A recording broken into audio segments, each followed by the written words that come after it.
the reason that people are attracted to this area is because of those different ecosystems. So if we can work together, that's how I think the future is moving, is everyone is going to cooperate together. So we're going to really work hard on keeping what attracts people to Southwest Florida, which is all of the amazing wildlife as we coexist. Welcome to Real Hits of Real Estate, where Southwest Florida's real estate market meets local flavor. If you love real estate, local discoveries, and learning how to make smart moves while living the Southwest Florida lifestyle, you're in the right place. All right. Hi there. Today, I'm excited to welcome Michelle to my podcast. Hi, Michelle. Hello. Michelle Miller-Weissenberger of IVA Environmental Services specializes in environmental due diligence and permitting for builders, developers, and realtors. Operating in Southwest Florida, she identifies constraints early, including wetlands and protected species, to keep development projects on schedule. Welcome. How exciting. Yes, it is exciting. Very interesting. So I want to start with about your journey. How did you begin your journey into environmental services, and what drove you to focus on helping Southwest Florida builders and developers? I want to share how IVA began this journey. Okay. So about 20 years or so, Ian Vincent started the company here in Southwest Florida. And he started the company because he knew that there were regulations and roadblocks that builders and developers, real estate agents, just people developing property, that there were regulations that needed to be followed. And he wanted to help them through that process. Our current ownership kept that name, part of Ian's name, out of respect for him, and because people are just familiar with Ian because he did such a great job in building this company. And so now it's IVA instead of Ian Vincent and Associates. We're IVA Environmental in Southwest Florida. So we do cover all of Florida, however, primarily the 5-6 counties around us. So there was just that need down here to with the environmental protection and to help people through that process. Yeah, definitely. We'll talk more about those. What is the most common misconception realtors and developers have when navigating the permitting process for the first time? I think the most common misconception is that if you have a protected species or a protected environment around you, that it's a done deal. Like the deal is over. There's no way that we can get through this, that we can develop that property, which is totally not true. But as long as you are familiar with the process. And so, what realtors or developers don't know, they don't know. So they just think that it's done and over with. But there's always a way through it. And that's where we come in, the environmental consultants. Yay, that's awesome. So why is conducting thorough environmental due diligence so critical before a builder even considers breaking ground? The reason is because you don't know what's there. And there are so many protected areas and species, wetlands, gopher, tortoise, burrowing owls, all of that throughout Florida. And like I mentioned, if you don't know, you just don't know. And you want to know what's there prior to investing in that property, prior to setting timelines, prior to engineering. And so if you do those things during that due diligence period, then you know what you're up against and you're starting at the beginning. It's not something that's going to pop up in the middle and then all of a sudden, our timelines have changed, our budget has changed, different constraints now. But if we know those from the start during that due diligence period, then your plan can go right along with it. Right. Yeah. And It's not a surprise. Right. You just do it right at the very beginning and stuff, so you don't have those surprises when you're halfway through. So I know you've already mentioned, but let's start with the gopher tortoises and permitting. So gopher tortoises are frequently found on buildable lots here. What do developers need to know about the specific state regulations protecting their burrows? Well, and you just said it right there, which is one of the things that a lot of people don't realize is that the borough itself is protected in Florida.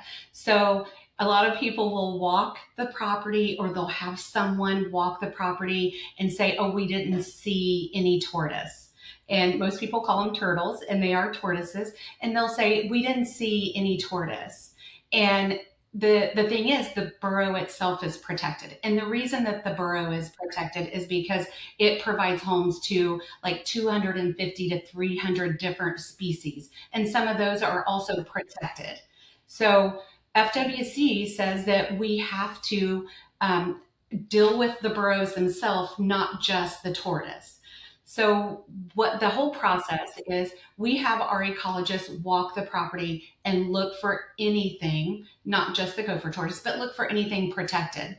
And so when they identify those burrows, they identify them as potentially occupied, which means they could be potentially occupied by anything, but potentially occupied by a tortoise. And so if they're potentially occupied, then we go into permitting through FWC. The permit gets issued, and there's a lot of things that go into that, your building site plan, your local government approvals, and stuff. And so then once we get all of that in a line, then we go in and very carefully excavate those burrows. Now there are other things. Sometimes we have to set a bucket trap or, different things. But primarily we go in with an excavator and very carefully excavate that burrow out, capture any tortoise, and then that tortoise could be relocated on site or it could be relocated off site, just depending on the permit and the situation. Wow, that's so cool. And I like to look at it as that's their home. So whatever whatever the builder's planning on to build there and stuff. And obviously as a realtor, I sell homes to people and everything, but it's a double-edged sword for me because I want to protect the animals home as well. So it's really nice that we do have these rules in place and to protect them because they were there first. So Right.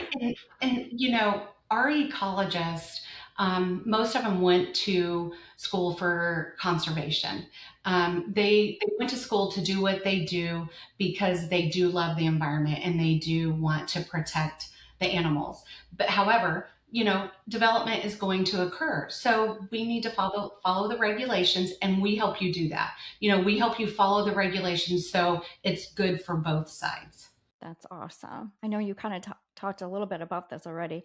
How exactly does the permitting and relocation process work if there is an active tourist burrow is discovered on site? Like, what's the actual process? Just as I said, we go out, we look at the property, we locate the burrows, we apply for the permit through FWC, and then once that permit is issued, then we go in and we excavate the burrows very gently and capture any tortoise. And then at that time, the tortoise is either relocated on that same site or at, well, I call it a sanctuary. It's called a recipient site that's registered with FWC, and it's released. So Okay. So do you let them move on their own, or you actually kind of pick them up and yeah, we pick them move them? up and Okay. yes, we pick them up and we bring them to us, and then we deliver them to the sanctuary site if they are going off Okay. site. So we Gotcha. deliver them to a Okay. sanctuary site. All that paperwork is always, there's always a paper trail behind all of that. They're Mm-hmm. recorded, Mm-hmm. they're given a reservation number with the recipient site. So you know where that tortoise went to. Oh, that's kind of cool. So you can Yes, keep and tabs on that it that too. land with the recipient sites it's protected land that's not going to be developed on. That's really wonderful. Good. So now let's talk about burrowing owls and construction. So burrowing owls are another iconic local species here, especially a lot here in Cape Coral. How do their state protections directly impact new construction timelines? Well, they can dramatically affect the timelines. It depends on the time of year. So Burrowing owls have a nesting season, and their nesting season runs from February the 15th to July the 10th. So during that time frame, that's when they're nesting, and they're covering their nest, and the eggs are hatching, and the babies are growing, and so you cannot excavate those owl burrows during that nesting time, which is a pretty big period. So as if you identify your burrowing owls prior to starting the whole process, then you can plan around that February to July timeframe, and so it doesn't slow you down. But if you purchase your land, let's just say in December, and you didn't have us come out and you're getting ready to start building, at the beginning of February, and then you go, oh my gosh, we have owls. And so now we come in, we look at it, we file for the permit through FWC. We still can't do anything with that burrow until July the 10th. So that's really going to back you up. However, if you do your due diligence and you know right from the start that you're going to have a period in there where you can't do any work on that property, then you can get your timelines better and keep everything on track. So, what protective steps must a builder take to successfully secure a permit when dealing with an owl habitat on their lot? So outside of nesting season, they have to avoid the burrow by 10 feet. When we get into that nesting season, it's 33 feet. So when you're talking a regular residential size, quarter acre ish size lot, the 33 feet is a lot.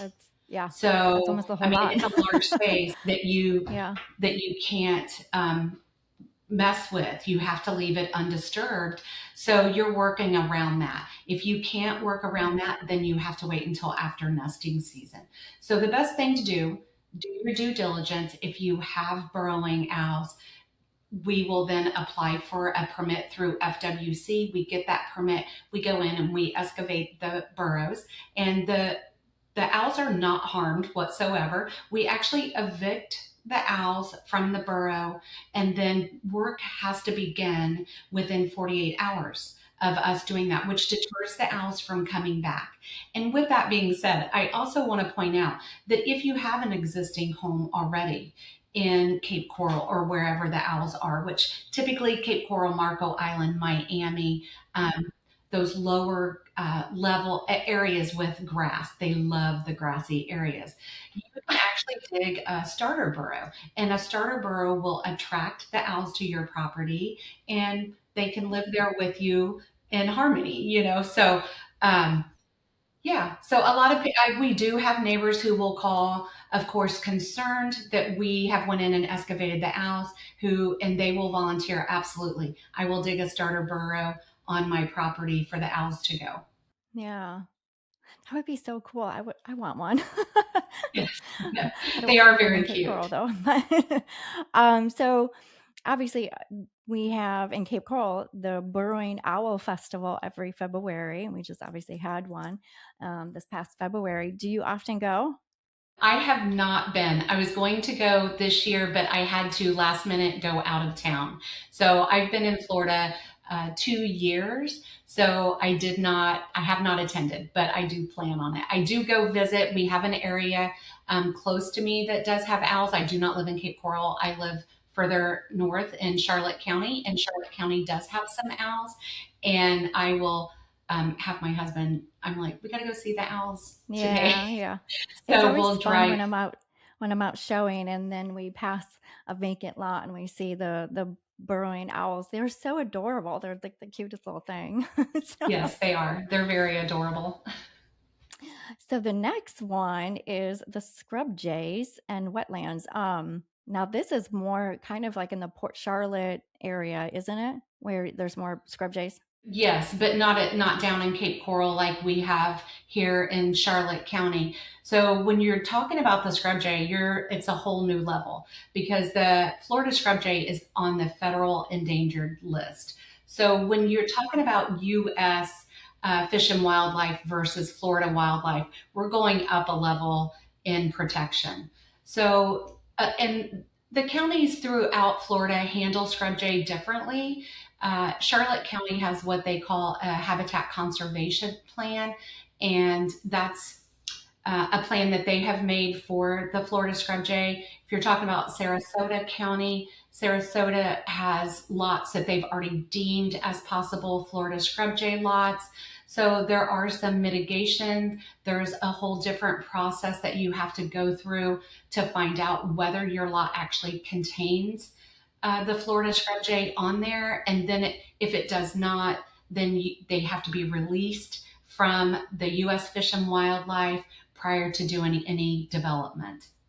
But the Florida scrub jay only lives in Florida. It's a very important species. It's a very important to this area, and that's why the scrub oak is also very important that we keep that habitat for them. So what is I know you kind of talked a little bit of this already, but how does that drastically change the rules for developing a piece of land if there's a Florida scrub jay on it? Like, Well, they also have a nesting season, so you have to watch for that nesting season, and I believe that is um, February 1st to June 30th. I could be wrong on the start date, but it does end on June 30th. So even if you've had that property, if you've paid the mitigation and gone through to get the okay to build on that property, you still cannot destroy that habitat during the nesting season. It has to be done outside of the nesting season.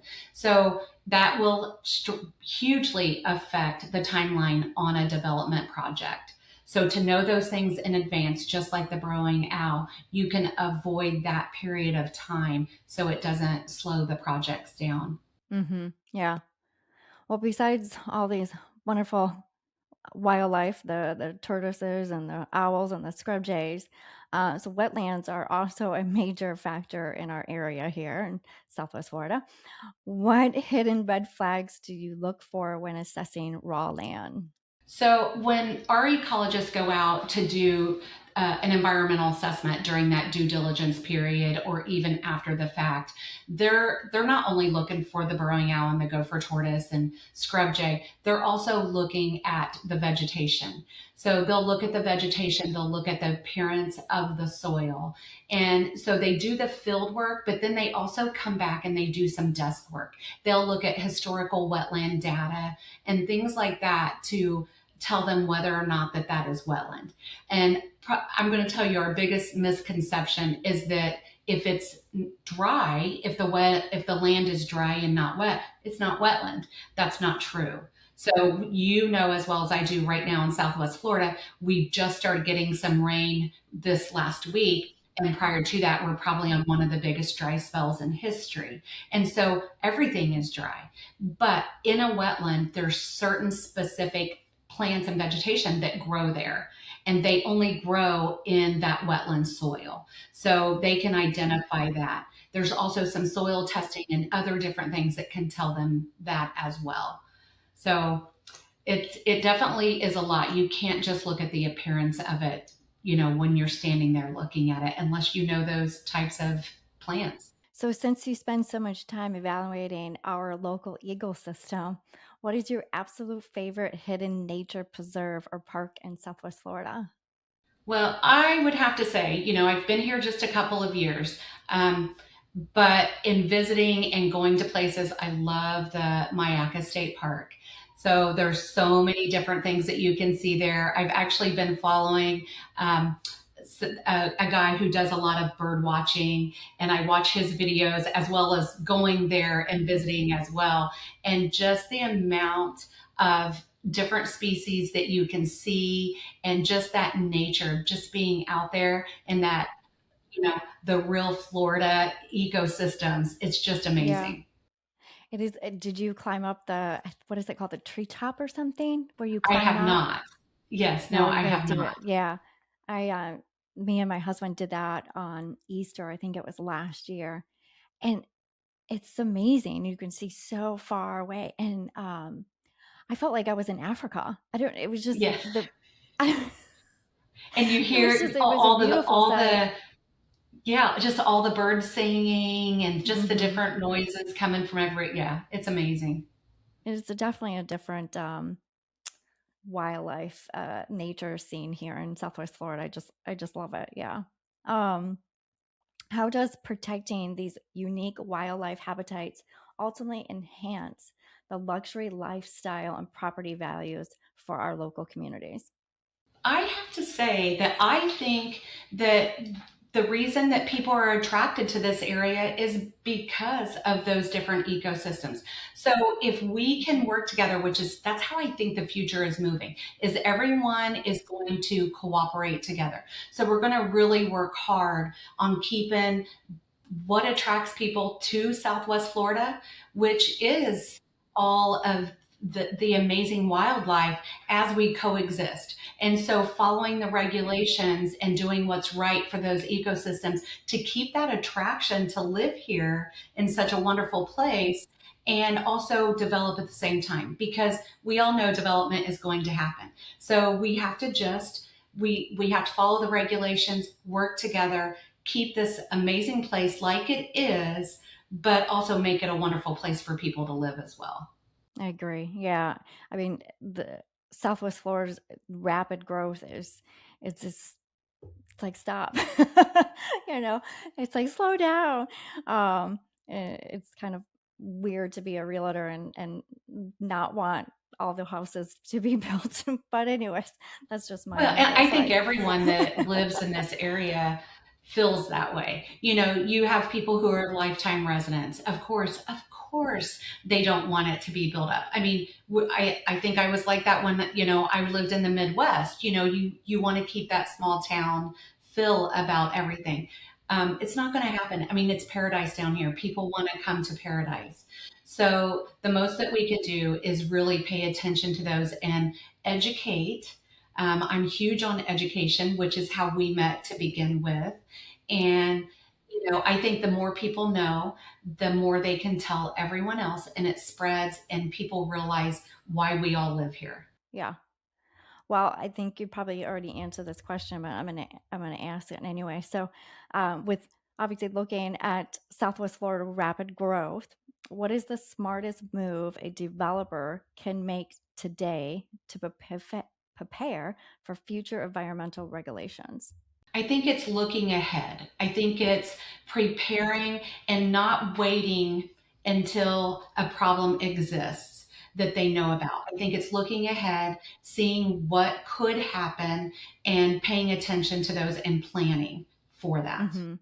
That's a good answer. Prepare. Look ahead. Um, how do you see the balance between luxury development and wildlife conversation or conversation? No, that's not the word I'm looking for. Um, Conservation. I do that thank you. too.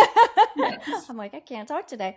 Involving in our local market over the next few years. I would say kind of what I, you know, had mentioned already is just following regulations are going to change all the time. So you're, I think, staying up on the regulations and just realizing why you're building these luxury resorts or communities in the first place because it's an attraction and that's, you know, people love to live here. And we don't want to take away that the whole reason for people wanting to come to the area, which is what could happen if you don't follow the regulations. So I think it's really important that builders, developers follow the regulations and do what's right and preserve our ecosystems to keep the area desirable for people to live. Yeah, yeah, I agree. What? So you've been here in the Southwest area for a couple years now. Is there a specific community or area you think is doing the right, is paving the way, or you feel is a really good community?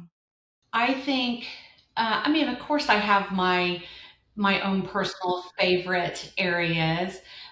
If we're talking about like local government or municipalities, I believe Northport, I believe Cape Coral uh, do the right things. And I think a lot of developers will tell you that it's difficult in those areas. And I think the reason it is difficult is because they are paying attention to the regulations. And so they're forcing people to follow the regulations, and it is paperwork, but if you know it from the start, you're going to get through it much easier. If you have someone like us to help you through it and to let you know that, you know what, it's not that bad. We just got to plan around it, and we've got to get these permits, and then you're going to be good to go. But I do think that those two communities make things a little more difficult maybe on the builder side, but they're really doing the right thing in regards to the regulations and the species and the ecosystems. Yeah, yeah. I mean, it's like doing the legwork, the hard work up front, and it's going to pay for itself in the long run, and maybe, you don't see it right away, but the outside world sees it. You know what I'm saying? Like to be able to enjoy hearing the birds sing and everything, and seeing nature, trying to live this, where we live alongside of nature. It's tough, you know. Um, and it's kind of funny because, obviously this is a little off the topic, but I mean, we have black bears. So when I moved down here from Michigan, I was like, Florida has bears? I was completely like, huh?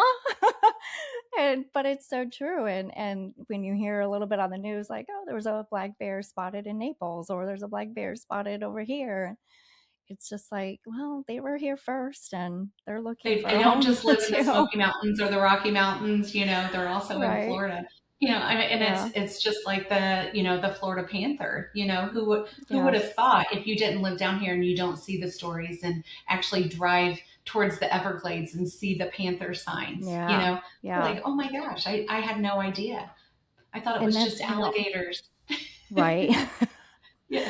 Well, and that's a prime example there. If with the Florida panther, almost being extinct, and it's done better over the past years, but by not doing something, we could have lost and not have any more Florida panthers. So it's the same thing with the turtles and the scrub jays, and we want to keep this, and for our future and stuff. So, but that's my two Absolutely. cents. I love my animals, I but do too. I do too, but I do understand. I do understand development, and I understand the pull to live in this area. So, you know, it's hard to have both worlds, but let's try. You know, let's try to have the beauty and the paradise at the same time. I know sometimes I feel like I'm Jekyll and Hyde because I'm a realtor. I'm supposed to sell, developments and new homes and this and that, and I love to do so. But I'm like, but I got to find a home. I got to keep the home for the, the bears and the Florida Panthers and the owls and stuff. But Michelle, thank you so much. It's been a pleasure having you on, and thank you for taking the time out to educate us. And if anybody has any questions, definitely look to Michelle Miller-Weissenberger with IVA. And again, thank you so much. And until next time, okay? You take You're care. welcome. Thank you very much. I always say advice is always free. You can always call me on the phone and ask.